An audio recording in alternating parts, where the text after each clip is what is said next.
राधा माधव सेवाश्रम जन्माष्टमी महोत्सव उद्यापित बौद्ध सदर बुटुपाली स्थित राधा माधव सेवाश्रम ठारे प्रत्येक वर्ष भली चलित वर्ष पवित्र श्रीकृष्ण जन्माष्टमी महोत्सव महासमारोह गतकाली ठारू आरंभ होई आज नंद उत्सव विभिन्न कार्यक्रम सहित समापन होता।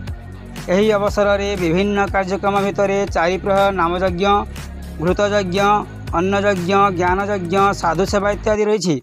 यही कार्यक्रम को राधामाधव सेवाश्रम मुख्य ब्रह्मचारी आदित्य दास परिचालना करथिबा बेले आश्रमर शताधिक सदस्य सहयोग करथिले। नंद उत्सव अनेक साधुसंत भक्त योगदान करिथिबा सहित जिलापाल सुब्रत कुमार पंडा मुख्य अतिथि भाव जोगदे ऐतिह्य परंपरा संस्कृति सहित परिवेश सुरक्षा निमंते माँ पाई गछटिए कार्यक्रम उपकारिता उपरे आलोकपात करथिले।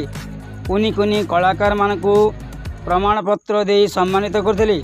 स्वतंत्र अतिथि भाव डंबरुगढ़ मठर महंत सर्वेश्वर दास, अन्यतम अतिथि भाव साधु बाबा कुंजल दास, मुख्य वक्ता भाव प्रवक्ता गौरी प्रसाद साहू जोगदे उद्बोधन देइथिले। सामाजिक कर्मी देवाशीष पुरोहित मंच परिचालना करथिले। एही अवसर में नृत्य प्रतियोगिता कराई विजेता कलाकार मानकु पुरस्कृत कराइथिला।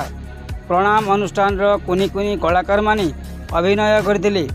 एथिरे माहेश्वरी गोशालार अध्यक्ष निर्गुण महाकूड़, संपादक कृतिवास पलिया उपस्थित रही सहयोग करथिले।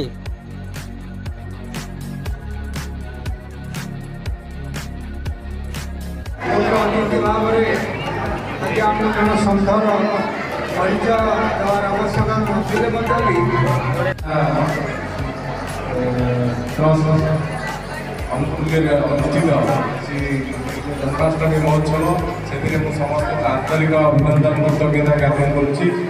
जन्माष्टमी महोत्सव श्रीकृष्ण जन्मर अष्टम दिन आज हूँ अष्टम दिन में श्री जन्माष्टमी पालन कराए।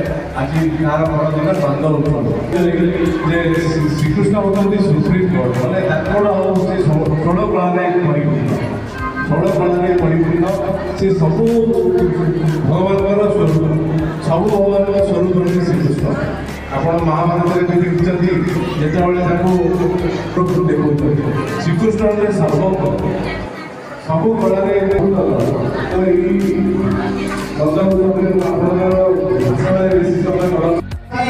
आज डंबरुगढ़ मठ में बहुत जिले में एक मठ अच्छी से अखंड नाम आरंभ कर अखंड कीर्तन चले अखंड भगवान चले अखंड ध्वनि चले आओ नाम हो